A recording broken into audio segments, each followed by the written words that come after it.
on, guys? Welcome back to another episode of the Hooper's Lounge podcast with myself and Max. We apologize for not getting an episode out last week as Cade Klubnik looked like an adequate quarterback, and because of that, Max got sick.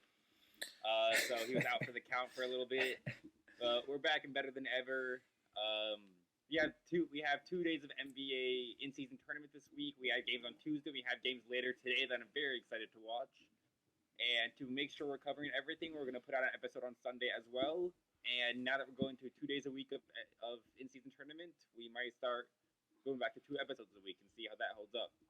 Yeah. With that being said, let's get into the episode a little bit and start off with Tuesday's games. We had a slate of 11 games from the in-season tournament. Max, what was your favorite game of the tournament? I know you as a Warriors fan had a very entertaining night. Yeah, well, that night was entertaining and depressing at the same time. We'll get to that. I want to get to that game in a little bit, but the most entertaining game for me was the Clippers-Nuggets game. A lot of people probably didn't get to watch that game because it started at 9:30, 10:30, whenever Denver gets that late time slot against a team on the West Coast. But that game was very entertaining. The Nuggets ended up winning by 3, 111-108. Quick recap, Paul George with a spectacular 35 points. Going up against Jokic, who was 1 assist away from a 32-point triple-double. Both of these teams, put their best out there. The Clippers, ever since making that blockbuster trade for Harden, haven't really put it together.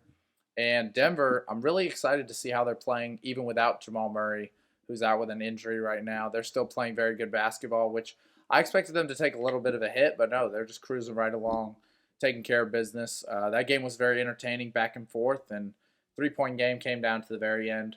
Paul George with a wedgie on the game-tying a three-pointer to end that game. Yeah, that wedgie pretty much summarizes how this Clippers team has gone with James Harden. Ever since that blockbuster trade, they have yet to win a game. They're 0-6, and they're competing. They competed against the reigning NBA champions, so I don't think they're a bad team by any means. But the fact they have yet to not even win a single game with their newly acquired superstar, or maybe former superstar now, that is an issue. This team made a trade in season. They don't have that time to grow and develop like they would if they had made the trade in the offseason. They don't have an acclimation period. They need to start winning games before they fall too far to the playoff picture. So from the Clippers side, it's very concerning that they haven't won. Paul George did have a knife in for 35, but the wedge will be the most memorable thing of the game for Clippers fans. In terms of the Nuggets, Jokic just casually dropped a 32 point, 16 rebound, 9 assist game. Nothing too crazy. It's pretty much what we expect from the Joker nowadays. He's essentially carrying the entire offense, has the entire offensive load on his shoulders without Jamal Murray in the lineup. If he's not shooting, he's passing to a cutter or finding an open man on the perimeter. He is the entire offensive hub and yet still dominating the game for the Nuggets. It's incredible to watch. Yeah, Jokic is one of a kind, and I think we're figuring that out every time he steps on the court. Just a truly special player who impacts the game in more ways than I even knew were possible. That man is amazing, and he is keeping his team, at the top of the Western Conference, even without his star duo in Jamal Murray. The other game that I said I would mention earlier is my Warriors going up against the Timberwolves in a 104 101 defeat for the Warriors. We witnessed an absolute war on the court 2 minutes in between the Timberwolves and the Warriors, where Draymond Green, I'm sure you guys have heard, put Rudy Gobert in a vicious headlock. Draymond Green was ejected and suspended 5 games, which I feel like was a pretty fair punishment. And honestly, based off of Draymond's history, I'm surprised it wasn't more. I expected him to get, anywhere between 8 to 10 games, but 5 is kind of nice for a Warriors fan. I thought he'd be out longer. But the whole play really started with Clay and Jaden McDaniels kind of just trying to see who could rip each other's jersey off first is what it seemed like it was. And then everybody kind of got in a scuffle, and Draymond pulled Rudy Gobert out of the pile. But he didn't pull him by his waist or his shoulders. No, he went right for the throat. So that was an interesting picture. And I saw something on ESPN today. I was watching a show about the NBA, NBA Today, I think it was, and somebody mentioned that Cat and Karl Anthony Towns did not help Rudy Gobert when Draymond Green pulled him out of the pile. They were just standing watching, And that might give you an idea of how they feel about Rudy Gobert on their team. Yeah. He's probably not their favorite teammate. I saw a clip after the game that Rudy Gobert pointed out that when Curry is not playing, it seems like Draymond is trying to get ejected. He often sits out of games or ends up getting ejected in games that Steph Curry has missed. I haven't looked at the statistics and validated that claim, but from what I know, it seems fairly accurate. It seems like Draymond just refuses to play without Steph Curry carrying him and not making him look complete lost on the court. Yeah, I And think. that, I mean, Yeah, Gobert might be right in that case. he might be. The game was another very entertaining one. I'll let you touch in on your maybe superstar rookie that you have riding the bench, but Brandon Podjemski played 39 minutes and was basically the Warriors' number one option throughout the game. They came up short, but the fact that they were able to compete with an 8-2 Timberwolves team or an 8-3 Timberwolves team, sorry, but nonetheless a team that is very good in the West this year. The fact that they were able to compete without their superstar on Curry is a very good sign for the Warriors. Yeah, I agree. Podziemski had a fantastic showing. He had a sick play at the end of the third quarter where he got the offensive rebound on a free throw, I think, and then dribbled it out to the three and hit the bank 3-pointer as time expired at the end of the third quarter. That was just a sick play. Got the crowd in it, and I think the Warriors were winning this game heading into the fourth quarter, if I'm not mistaken. But Cat and Mike Conley hit back-to-back clutch threes in the end to down the Warriors, but it is very encouraging to see us compete. We're on a fat losing streak right now, which I'm not a fan of whatsoever. However, I think once we get healthy, we will turn it around, make a late season push. But Steph's got to get back. Draymond's got to, get his head out of his ass. And Klay Thompson, I don't know what's wrong with Klay, but he played terrible again last night against the Thunder. This man is just an inefficient scorer at this point. It's unfortunate seeing like the injuries, the severe injuries, the Achilles and ACL injuries have caught up to Klay Thompson at this point in his career. He's what, 34, 33, 34 now? 33, I think. Yeah, 33. So he's 33 years old. He's past his athletic prime and he's already suffered two devastating injuries. His entire game is essentially revolving around his shooting, and if he can't get that to go, he's a net negative on the court on both sides of the ball. Yeah. Which sucks to see a legend like Klay, one of the greatest shooters in NBA history, finish his career like this. But hey, injury is a part of the game. It sucks, but it's the game we love. Yeah, it's not the first time that a player's career has been cut short due to injury problems. The prime of their career. Yeah, but Klay again.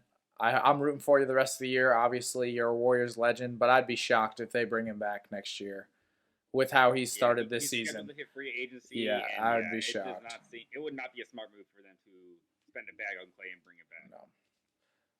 In other NBA news, we're still gonna have to wait a little bit to see the debut of the Phoenix Suns' Big Three after Bradley Beal was ruled out the next 3 weeks with a back injury. Devin Booker just came back. Phoenix's game on Thursday, but Bradley Beal is out of it, and now it's revealed he's going to be out for 3 weeks. So, sucks for all of us who are really excited to see what the big three of KD, Devin Booker, and Bradley Beal could do. And the Suns right now are 6-5 and in the middle of the play-in game, so they're definitely going to want to get that big three as healthy as soon as possible, so they can develop necessary chemistry with each other very quickly. Yeah, I agree. We've witnessed Kevin Durant and Devin Booker have a pretty good start to the year, I would say. The Phoenix Suns team is much more well-rounded than they were at the end of the year last year. And hopefully Bradley Beal can get back on the court because this big three, as I predicted earlier in the year, I think I have big things, high expectations for them. And it just sucks that Beal can't stay healthy. Injuries they suck. That's all I have to say about that. Also, Russell Westbrook said he was willing to take a bench role with the Clippers, the new Clippers, after they acquired Harden. This is a really selfless move by Westbrook, who, after Harden said he wouldn't be okay with the bench role, Westbrook was like, okay, I'll step and take it. Came off the bench a couple times in the Lakers days and looks ready to take on a full-time bench role with the Clippers. Yeah, I'm excited for Westbrook to take the bench role for the Clippers. I feel bad for Kawhi and Paul George because they were playing fantastic to start the year, and they've just hit a little bit of a speed bump with trying to get James Harden acclimated to the offense, trying to get him involved. But I wouldn't be surprised if they start pulling James Harden at the end of these close games and taking him out of the fourth quarter crunch time rotation. In particular, I was watching the Clippers Nuggets game that we already touched on Tuesday, and they took Westbrook out at the end for James Harden with like 3 minutes left. And I wouldn't be surprised if Ty Lue starts to leave Westbrook in there with Terrence Mann and Zubac and Paul George and Kawhi Leonard as at the end. Um, I wouldn't be surprised if Westbrook starts to stay in there more because I imagine Terrence Mann is going to take his spot in the starting five. I would imagine. Even if Westbrook's shot isn't falling, it is not shooting efficiently in the game, there are still multiple other ways in the game he impacts it. His athleticism makes him an above average defender. He can hold his own against the elite guards in the league. He can get rebounds and is a great playmaker. And does not mind playing off the ball. He does not need the ball in his hands on every possession. Harden is someone who is the opposite, who does need the ball in his hands to make an impact on a possession. He's not okay with playing off ball. He doesn't want to be a catch and shoot player. He's infamously bad on defense, and I think Clippers fans, the Clippers organization, and Kawhi Leonard and Paul George themselves would rather have the ball in one of their hands as the clock's ticking down in a close game than James Harden. So I agree with you. I think Westbrook, I think he's a good fit, and I think adding James Harden is a little too much. Maybe James Harden could get some kind of spark plug role going on where he can come in and drop a quick 15 minutes of gameplay, a lot of shots, a lot of high volume action on offense. But in terms of a late game situation, I would not want the ball in Harden's hands. Yeah, I mean, it's just taking away from your two best players opportunities to win the basketball game. Kawhi Leonard and Paul George, like I mentioned, are clearly the two best players on this roster, and they have been. They're the core of your team. And adding someone like James Harden, I feel like once you added him, the first thing I would have said and sat him down, especially with a man who's driven himself out of former organizations like Philadelphia, like Houston, like OKC in the first place. I would sit him down and I would just make sure that everybody's on the same page. Whose team this really is? It's Kawhi and Paul George's team. It is not Russell Westbrook's team. It is not James Harden's team. It is not, Terrence Mann's team. This is Paul George and Kawhi Leonard's team. And James Harden needs to understand that. He needs to get his ego out of the way because that is their only chance of winning a championship this year, is if he buys in and accepts his role as the third best option that may have to stand in the corner every possession or two. Like, he might need to start doing that.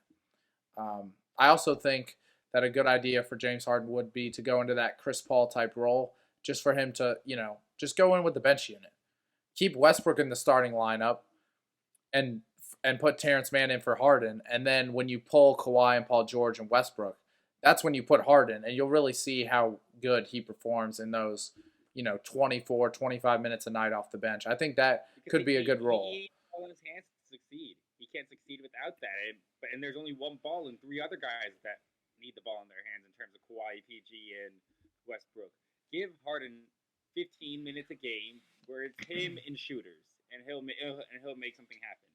He's still a great isolation player and a great playmaker.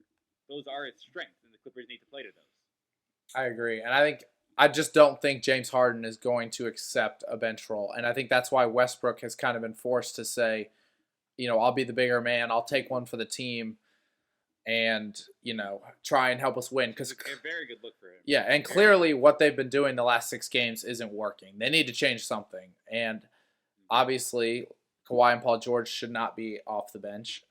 And Westbrook, I think, he's the last couple years, ever since Westbrook left Houston, I believe, to go to LA, or he left Washington to go to LA for the Lakers and now the Clippers. I think playing with LeBron and playing with, older veteran players that are still better than him, I think he understood, what his ceiling is at this point in his career. And I applaud him for that, because it's not easy to say, I'm not as good as I once was, and our best chance to win is if I get less minutes. So here we go.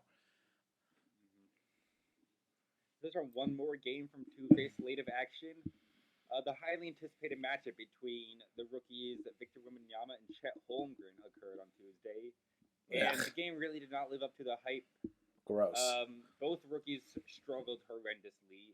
Chet didn't even get to 10 points. I don't think Wemby did either. Yeah, Chet finished with 9 on 3 of 10 shooting, while Wemby finished with 8 on 4 of 15 shooting. And the game wasn't even fun to watch. It wasn't close. The Thunder ended up running away with it by almost 40 points.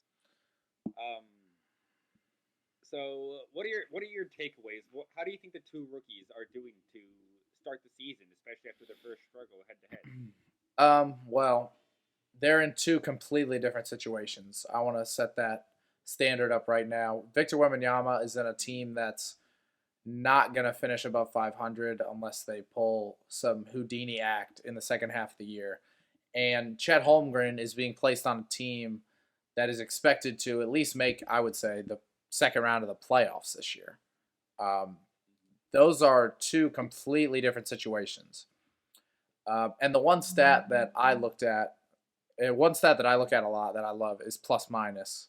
Wembanyama's a minus 31 in that game. That's unacceptable. I don't care how bad your team is. When you're on the court, if you're this generational talent, you're getting outscored by 31 points when you are on the court. That is unacceptable. That is terrible. Now, the rest of his team didn't play good either. Zach Collins was a minus 33. Jeremy Sochan was also a minus 31. And off the bench, you have Malachi Branham, who's a minus 23. I mean, these are just this is terrible. As for the Thunder, Chet Holmgren, I'll applaud Chet. Now his team's a lot better. They were playing at home. I understand that. He was a plus 30. So Chet, at least to some degree, had an impact on the decision of the game. Even though he plays on a better team, he still, had an impact, even though he didn't, shoot the ball very well. Playing with Shai Gilgeous-Alexander obviously helps. But I think this just sets the standard for how the rest of the season's going to go. They're both going to struggle at times, and the Thunder are just a better team than the Spurs. You really don't have to overthink this one. I got a question for you. For what you've seen so far in the Rookie of the Year race, are you taking Wemby and Chet or the field? I'm taking Wemby and Chet because the NBA is a popularity contest, and I'm taking Wembanyama to win Rookie of the Year probably. Chet has a chance because he's been playing good. If I were to take the field, I would say my favorite right now looks like Ausar Thompson in Detroit. He's been playing very good, and he's starting to shoot the ball more and shoot the ball more efficiently. So if I were to take the field, I would say he's the best bet to take it home. But I'm still taking Wemby and or Chet to win Rookie of the Year. He might already be the best rebounding guard in the game. He's insane. Rebounds a game. He's insane. As a 6'5" rookie guard, it's incredible. Yeah. His blocks per game is also insanely high, and he might make the all-defensive team as a rookie, which, again, insane. I did see a compilation of him shooting, though. His shot is quite broken. I think he's had more air balls than points made this year. I'm not even kidding. I think it's an actual stat. So his shot right now isn't there, but if he gets it together, that is a complete package at the 2 or 3 spot that the Pistons will have for 10, 15 years. Ausar is complete in every other part of the game. He's a lockdown defender. He can rebound. He can play make. He can drive in the paint. If he gets a shot to fall, the Pistons got a steal at that number 5 pick. I agree. The narrative does seem to be for Wembanyama to win MVP. Unless some other rookie has an absolute standout year where they are like a Donovan Mitchell type year where they drag their team to the playoffs, then it's going to go to Wembanyama. The narrative is for him to win. The narrative is to set him up for greatness, and greatness entails the Rookie of the Year award. Yeah, I agree. LeBron got over Carmelo. I would disagree with Carmelo Anthony, who should have won that. Yeah, but like I said, the NBA is a popularity contest. It has been for the past 2 decades now. And they'll do anything to get more viewers. And a 7-footer that can hit 3-pointers from France is going to sell more tickets than the 6'5" guard who's really athletic and can get a lot of rebounds. That's just going to, entice more people to watch. Oh, Wembanyama won Rookie of the Year. Can't wait to watch him next year. As opposed to Ausar Thompson. Who the hell is this guy? Like, what did he do this year? He plays in Detroit. They suck. Like, that's just the narrative that the NBA sets. And, it's a business at the end of the day, so I understand why they do it, but it's just the truth. And I'd be shocked if Wembanyama or Chet did not win Rookie of the Year at this point in the season. I'd be shocked. They'd both have to get hurt for that to Real happen. real quick before we get into crunch time, we got in-season tournament games today. We got 11 games once again on the roster. Give the game you're most excited about. Oh, quick. We need quick. We're in a crunch for time. We're hitting crunch time. Yeah, I'm going Rockets Clippers. The Rockets are on a 6-game winning streak, and the Clippers are on a 6-game losing streak. Something's got to give. I'm taking the Rockets Clippers. I'm giving the Rockets Clippers game of the night. I like that. It's a 10:30. That was a great game to pick. It's a 10:30, so I hope you guys are able to watch the first 6 minutes of the game.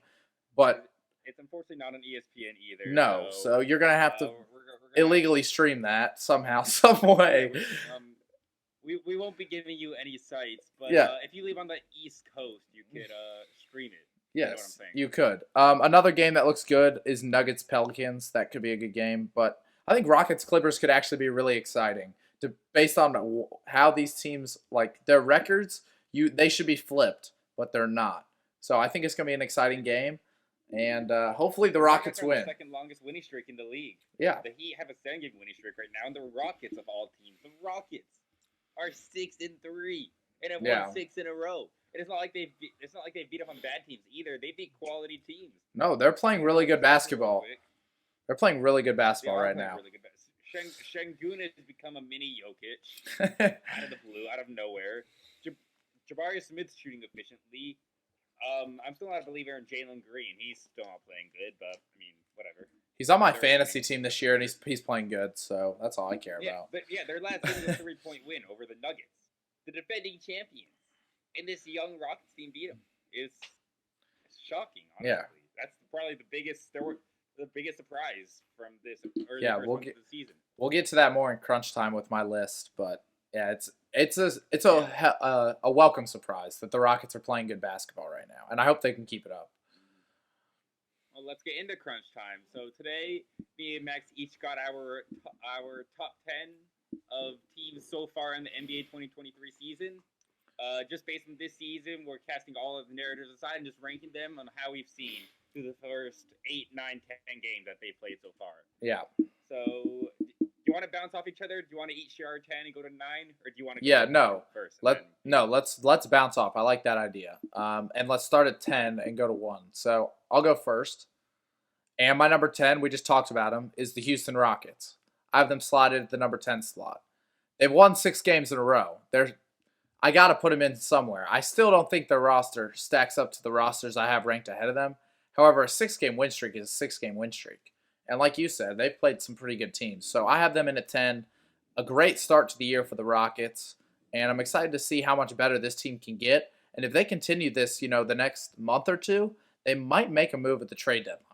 If they, ship off Jalen Green and get another, middle of the pack star, I don't know, to pair with Van Vliet and Dylan Brooks, who look like, the greatest thing since sliced bread right now. I mean, this is insane. Yeah, I actually originally had the Rockets at 10. I changed it last second, but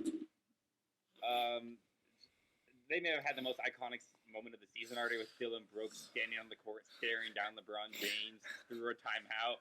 Hilarious. I have become a Dylan Brooks fan. I love this guy. He's great for the NBA. The NBA needs him. He is incredible. He is the villain that the NBA needed. I'm not a fan of Dylan Brooks, but I do agree that the NBA needs him. Said, my number 10 is the Sacramento Kings. I pegged the teams as a candidate for regression going into the season, as they won a lot of close games, and I figured the law of averages would kind of balance it out. But as of right now, they are 6-4 in the West, I believe, and currently on a 4-game winning streak, which is not as good as the competition against the Rockets, and obviously 6 is better than 4. The Kings have established themselves as winners, which the Rockets have established themselves as a poverty franchise. So I'll give the benefit of that to the Kings. The most recent game was a 15-point win over the Lakers, despite a LeBron James triple-double. Sabonis went off that game. Anthony Davis disappeared once again, and Anthony Davis. It's painful to watch, but I have the Kings at my number 10 spot. Well, I'm going to follow that up with an easy explanation of my number 9, the Sacramento Kings. I have them slotted in at 9. And I think all of the things you said about the Kings are true. 4-game win streak's great. Getting De'Aaron Fox back from injury is obviously spectacular. He's their best player, and it'll be very interesting to see how this team improves. Um, Back to the Anthony Davis thing against Sabonis. Anthony Davis cannot perform like this against the NBA's best big men if the Lakers want any chance of success this season. LeBron James we are currently witnessing LeBron James passing the torch to Anthony Davis to become the best player on this team. And Anthony Davis just keeps swatting it back in LeBron James' face. He's scared of the torch. He just keeps giving it back to LeBron, and it pisses me off. Because for the first quarter of like every Lakers game this year, LeBron James doesn't shoot the ball. And then when he realizes his team sucks when he doesn't shoot the ball, he starts shooting and taking over in the second half of games because he has to for them to have a chance to win. And that is all Anthony Davis's fault. He should be the best player on this team, and he's not. And it's annoying, and it's frustrating. But The fact that a 39-year-old LeBron James is the best player on the Los Angeles Lakers yeah, it's an issue in and of itself. yeah, and I don't want to hear this Anthony Davis is injury prone. He's fully healthy right now. This is the healthiest he's going to be all season. He should be dominating against, everybody he could dominate against any center in the league. I fully believe that. He can dominate on both sides of the court against any center. He's one of the premier talents in the league and just doesn't seem that focused on tape. Yeah. And it's really frustrating to watch. And my number 9, after that Anthony Davis massacre that match went on, I had the Milwaukee Bucks. And you might think that's a little low. And as a Bucks fan, I've been watching a lot of their games. I have not been impressed with the Giannis Damian Lillard pairing. On paper, it seemed like a perfect match, that duo that would make up for each other's weaknesses. But I've seen both of their weaknesses exemplified. I've seen Dame be getting exploited on defense and Giannis's lack of perimeter game clogging things up for Dame. It's not working out how it's supposed to, and I don't know if it's their fault or it's Giannis trying to get adjusted to a new superstar as well as a new system with a new head coach, Adrian Dantley. But the Bucks are still, I think, 6-5. They're still a playoff team if the season were to end right now. But 6-5 is not what the team envisioned when they mortgaged their future for Damian Lillard. I'm just not impressed with the duo so far. They have plenty of time to change my mind on that, but early showings are not good. Yeah, well, Alex is just one step ahead of me because at number 8, I have the Milwaukee Bucks. And I also have been a little disappointed in the duo. However, with how much we've talked about James Harden, I'm going to steal one of his quotes. Once we figure this out, it's going to be scary. And Damian Lillard and Giannis Antetokounmpo, I fully believe, will, quote-unquote, figure this out. And when they do, they will be the best duo in the league. When they figure it out, they will be the best duo in the league. I've touched on it before that they complement each other on paper perfectly. And right now, they're just going through some growing pains. Giannis is currently injured with a minor injury, so he didn't get to play the other game. But once Damian Lillard and Giannis figure this thing out, the NBA should be terrified because they will be the best duo in the league, hands down. And I have them in at number 8. Slow start to the year, but they will be fine. You have nothing to worry about. Bucks fan, I hope so. At my number 8, I have the Indiana Pacers. And it is all because of Tyrese Halliburton. We got into a heated debate in the offseason over if we would rather have Tyrese Halliburton or Trae Young. Would you like to give an answer on that debate? It's too early to answer that because it's Tyrese Halliburton, and it's not even close. I still know what Trae Young's capable of, though. 33 points and 15 assists by Hallie in their in-season tournament win. He's an early dark horse MVP candidate. He has a Pacers team that was expected to suck, currently 7-4, better record than the Milwaukee Bucks, who are all saying they're going to figure it out. Indiana's right now better than them, and it's all because of Halliburton. He is an elite scorer. He is the best playmaker in the league right now. No, he's except not. Maybe Jokic. Except for Jokic. Yeah. Okay. There you go. Okay, maybe Jokic is better. The second best playmaker in the league right now. Maybe. If he keeps this up, I would not be surprised to see Halliburton in MVP conversations. I agree. Halliburton's been great. I'm not going to take anything away from him or the Pacers start. However, Trae Young has not been a slouch. Okay, he's been good. All right. He hasn't been MVP good, but he's I'd been rather good. have great than good. He's Rather been have good, great than good. but it's early. They've only played 10 games yet. Okay, calm down. All right, just slow your roll. My number 7 is the Miami Heat, riding a 7-game win streak. They have put together some sketchy wins recently. They almost lost to the Hornets. They almost lost to Brooklyn. They almost lost to some other mediocre team. But they're figuring things out. You know, Duncan Robinson, by the way, recently has been playing amazing Oh, for the Miami he can Heat. drive now. He Yeah, can drive. Since when could this man drive? This kid's playing out of his mind. He's hitting threes. He's driving to the basket. He's getting rebounds. He's pushing the floor. I mean, he's playing great for Miami right now. Jimmy Butler and Bam, I don't really have to talk much about them. They're a great duo in the NBA. And Miami is rolling right now, so I'm looking forward to seeing what they could do. But they're slotted in at 7. I feel like that's right where they'll finish the year. Not in the top 5 teams, but probably in the top You're 10. a step ahead of me this time too, because I also have Miami at number 7. Um, they started the season 1-4, and then have won their last 7. Haven't lost in November yet. They've been playing exceptional basketball throughout the last month. I take that back. They have not been playing exceptional basketball. They've been playing Heat basketball, which doesn't seem like it works, but somehow it does. It doesn't seem like Butler and Adebayo dominate every game. You'll see stat lines where they both put up 15 points, and somehow they just still win. It is Heat basketball. It's the entire core. They play the most team-friendly basketball in the league. The individual superstars all put their talents and egos and selfish stat line desires aside for the greater good of the team. Butler and Adebayo are the epitome of that, and that is why Heat basketball is so successful. I agree. I agree. Nothing more to say about that. And that actually, one more thing, stems a lot from the head coach. Spoelstra gets those boys in line and make sure they're not, competing for buckets out there. Up to number 6, I have the Oklahoma City Thunder, who beat the Warriors last night. They've been on a tear. Well, that's because we know ball, Spook. That's because we know ball. You're right.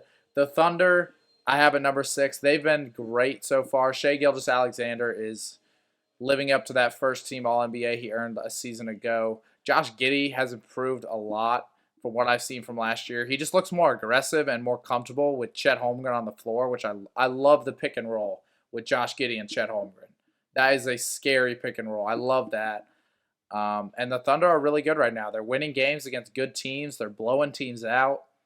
And, they're getting good minutes, too, from Lou Dort, who's putting up, good numbers. And Jalen Williams is playing good. And their bench is a lot better than I thought it would be at this point in the season.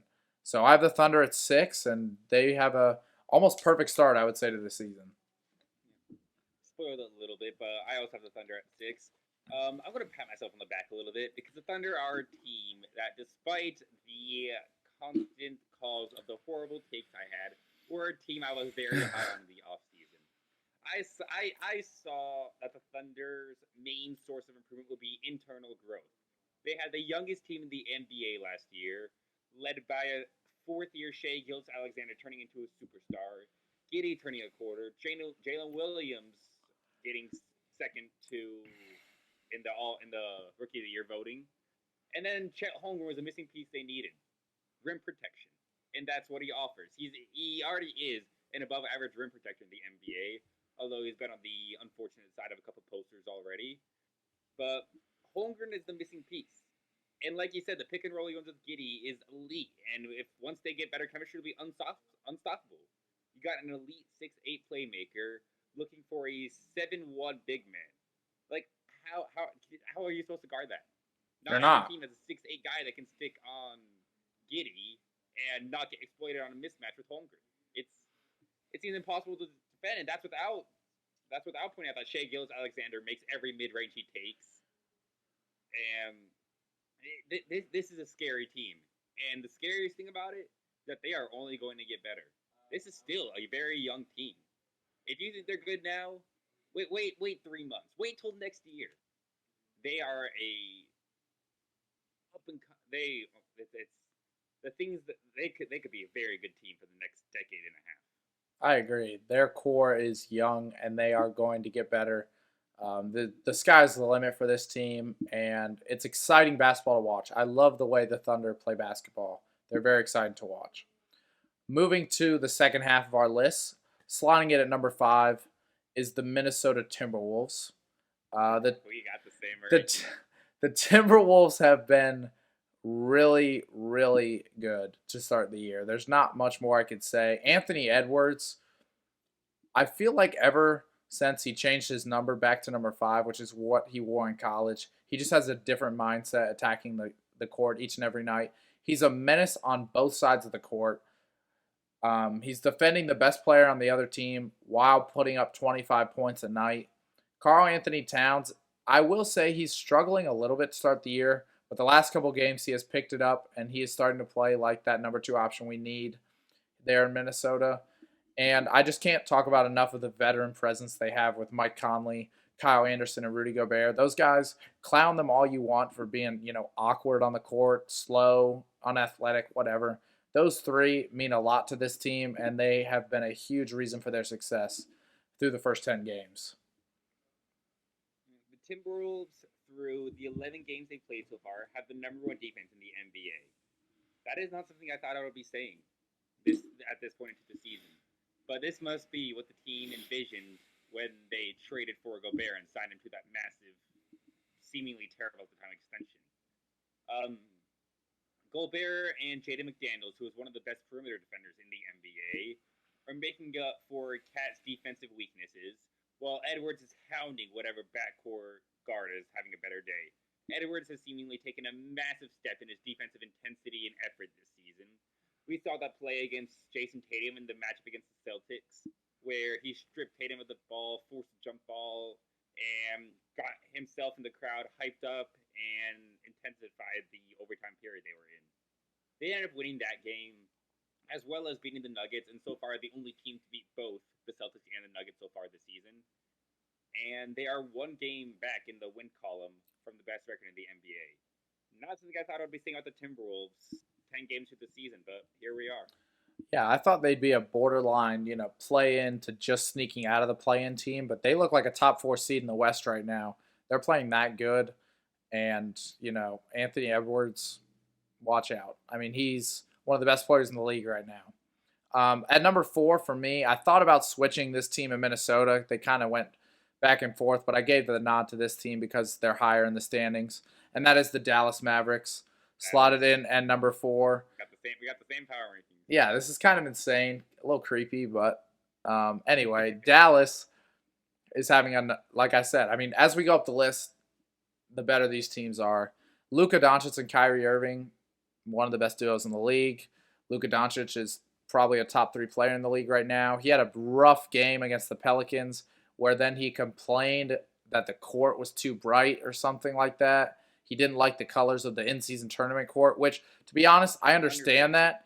Who would want to play in a red court? No, that's ass. I completely get that. That is so ass. I mean, and for someone who's colorblind, like, I can barely see the basketball. Like, on a red court, I can't see the basketball when they're dribbling the ball. It's annoying. It's frustrating. Like, can we just... That'd be crazy. The Pelicans' court was, like, purple and green. They're playing with an orange basketball, while the Pelicans are wearing black jerseys and the Dallas Mavericks are wearing white. They literally have every color known to man on one court. And I don't think that's why Luka had a bad game. He had a bad game because he wasn't shooting the ball well and whatever. I don't like when players make excuses like that. But also, if I was in the NBA, can we just play in the regular friggin' courts? With the just color the paint, color the 3-point line, and color the sidelines. Well, why do we need the entire court to be the same color with a different bright neon stripe through the middle? It is the dumbest thing the NBA has done in a while, and I don't like it. But Dallas is at 4, off to a great start to the year. I believe they're second in the West, if I'm not mistaken. Second in the West, yeah. I think they are second. Yeah. Tied with Minnesota. Yeah. They're second in the West, and they're having a great start to the year. Derek Lively also, we were talking about rookies earlier. He's having a great rookie year so far, and I hope he keeps that up as well. But, yeah, Dallas at 4. Again, I also have Dallas at 4. Despite Kyrie's struggles to open the season, he was struggling to find a shot for a large portion of it. Luka has thrived. He's having his most efficient season to date. Yes, he had that poor game against the Pelicans, but he's still shooting over 50% from the field and 40% from three-point range for the first time in his career, while averaging 31 points, 8 rebounds, and 8 assists. He can do it all. And he's doing it all while Irving is struggling to find his footing to open the season. Despite the near constant double teams he's facing, he's still putting up these insane numbers. He was my preseason MVP prediction, and through 10 games, I feel like he is the bona fide MVP pick. He's been incredible to start the season. The sole reason that Dallas is 8-3 right now, tied for second in the West. One game to loss column back behind the leaders of the West, and Dallas is a team to watch once Irving regains the shooting stroke he's had his whole career. Yeah, I agree. Kyrie's only going to get better. If there's one player on the Mavericks that hasn't lived up to the expectations so far, it's been Kyrie, and I expect him to pick it up no problem in the next couple of weeks. Well, with how similar our lists have been, I'm sure the top three teams are the same. Should we say number 3 together? Yeah, you ready? All right, 3, 2, 1. Philadelphia. Yeah, okay. Yeah. I'll let you explain this one first. Why is Philly number 3? I would have had Philly number 1, but they are coming off back-to-back losses to the Indiana Pacers, led by a stellar performance from Tyrese Halliburton, and the Boston Celtics, who, spoiler alert, I had them above the Sixers. Yeah. They now split the series with Celtics so far at 1 game apiece. But even with the entire drama they've had with Joel Embiid, they've been balling. Tyrese Maxey has came in for James Harden and has performed incredibly. He's probably going to get his first All-Star selection this year. I will not be surprised to see him make an All-NBA, judging by the start of the season. And he is right now the runaway favorite for Most Improved Player. He has been the second option, and at times even the first option. You could make a very valid argument that he has been better and more essential to the team than Joel Embiid has this year. It's in a season that's had a lot of interesting and surprising storylines to start it off. Maxey's leap might have been one of the more surprising. It was very unexpected. I knew Maxey was good. I didn't know he was this good. Like all-star, all-NBA caliber level good. He's been balling. Yeah, Tyrese Maxey has definitely, I would say, there's another player that I'm going to get to when we get to that team in a couple minutes. But Tyrese Maxey, I would say, is the favorite right now for Most Improved Player. I mean, this kid's insane. I don't know how he wouldn't win Most Improved. He's going from, a spark plug Jordan Clarkson type player that can score the basketball really well to, honestly, right now, the best player on his team. With how he and Embiid, the reigning MVP. Yeah, I mean, the reigning MVP, and he is balling. The reason I have Philadelphia at 3 and not in the top 2 is because compared to the top 2 teams, I just trust the other two more than I trust Philadelphia at this point in the season. I think their rosters are a little bit better than Philadelphia, but Maxey and Embiid are playing out of their minds right now, and Philadelphia is going back and forth with Boston right now for that number 1 seed, and it is just something. Every time they play each other, I feel like it is just a masterful game. Just a masterful game. All right, let's get into our number 2 teams. I'm sure it's going to be the same. Yeah. Are you ready?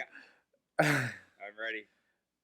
Boston Celtics? No. Okay, I have Denver. I have Denver number 2. I have Boston number 1. Yeah, I do have. Yeah, I have Boston number 1, Denver number 2. All right, I've got a first in the rankings. All right. What made you pick Boston over Denver? Jason Tatum. And what they're doing. Well, I got a 2-word answer too. Yeah. Jokic. Yeah, that's good. But Jamal Murray's injury is another reason why. The Celtics, in my opinion, have the best roster, top to bottom, in the NBA right now. And that is why I slotted them in at number 1. Their starting lineup is gross. It consists of 4 All-Stars or former All-Stars. And then I mentioned the Most Improved Player. Derek White might be the Most Improved Player this year. This guy's insane. Ever since he went bald, Derek White decided to play like a borderline all-star. Derek White is playing out of his mind right now. He had a fantastic game against Philadelphia the other night. I think he had like 27 points on like 12 shots. I saw something crazy. I mean, that's just insane. In an extremely efficient night, he makes the right play every single time, and he's playing that point guard role very well. I expected Jrue Holiday to play the point guard, but him and White are kind of taking turns, which I think helps them because they're 2 older players, 2 veterans that probably can't handle the point guard role for a full 48 minutes. So having them split it, I think, is a brilliant idea by the head coach of the Celtics, Mazzulla, and I think they just have a more complete roster at this point in the season than Denver. But Denver's, again, number 1 in the West. They're doing this without Jamal Murray for the main part. I still want to see more out of players not named Jokic on Denver. That's the one thing that scares me. Like, when Jason Tatum is having an off night, I trust Porzingis. I trust Jaylen Brown. But if Jokic is having an off night, do I really trust Aaron Gordon to go out there and win me a basketball game? Not really. Let's be real. Do I trust Michael Porter Jr. to go for 40 points and carry us to a win when Jokic struggles? Not really. So that's the difference, in my opinion. Here is you've worked on the Celtics very well. I'll take my turn breaking down the Nuggets. Here's why I think the Nuggets are better. Going off your point, Jokic doesn't have bad nights. He's a once in a generation player. This guy does not have bad nights, even against the Clippers, where he only shot 35% from the field. He still put up 32 points, 16 rebounds, and 9 assists. I think you take that from any superstar on any day. Since Jamal Murray went down, they played 16 without him. Jokic has put up, we got 37, 28, 35, 35, 36, and 32 points. The entire defensive scheme is focused on stopping Jokic. He is the only threat to create his own shot, except for maybe Michael Porter Jr. if he kind of step back and contest a 3 that's a created shot. But I'm going to choose not to for this exercise. Jokic is the only guy on the Nuggets roster who's capable of creating his own shot right now. And yet, they can't stop him. He doesn't have bad nights. Even on nights that he isn't shooting well from the field, it's not a bad night because he's still going to get 15 rebounds and 10 assists. He's impacting the game in a way that, I don't know, maybe it's safe to say that no other player has.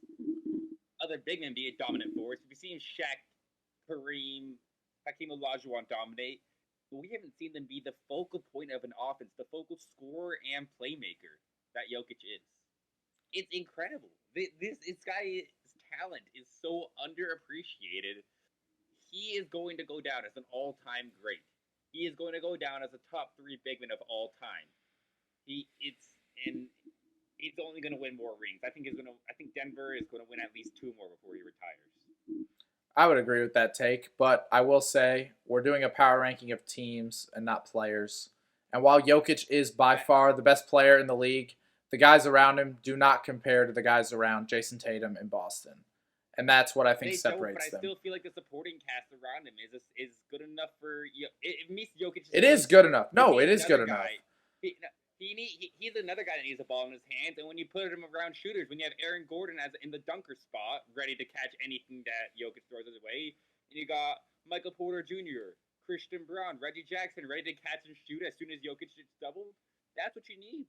This isn't a guy. Jokic is not a guy that you need to surround with superstars for him to succeed and win, and that's what makes him so good. You don't need to give Jokic Damian Lillard or Kristaps Porzingis or Drew Holiday for him to succeed. He will succeed. You can put 5 fucking shooting archetypes. White guys that you get at the grocery store can shoot 40% from 3, and Jokic will take it to the playoffs. He's that good. I understand that. That's why I ranked him number 1. And I'm not. It is yeah. Jokic's league. Yeah. It is his league. He can do whatever he wants. I get that. I fully understand that. And I'm not saying that his supporting cast is filled with scrubs. They don't suck. I have them in at number 2. I just don't think they're better than Boston right now. And as for we'll agree to disagree on that. And as for our 10-team list, we agreed on 9 of the 10 teams. So that's why we have a basketball podcast. We know ball over here. We do know ball. The one team I left out was Indiana. I added Houston in as 10. I cannot believe you left. But I put in Houston in. Sacramento for Houston last second, but I cannot believe you don't have Indiana and Tyrese Halliburton starts the season in your top 10. It's because I don't trust them right now. You could put them in for 10 for Houston. I will say they're about as good as Houston. Probably a little bit. They're probably a little bit better.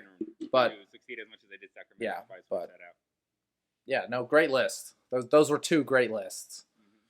Those were 2 elite lists. If anyone else has a different list, their opinion's wrong. Yeah, no questions asked. That'll wrap up this episode of the Hoopers Lounge. Bit of a lengthier episode. We had a lot to break down after missing a week. But yeah, plenty of content to get you guys for the week, and we might even have something come out Sunday. I just got a report saying the Raptors are interested in Zach LaVine, so Oh, that might be something we break down on Sunday if anything changes by that time.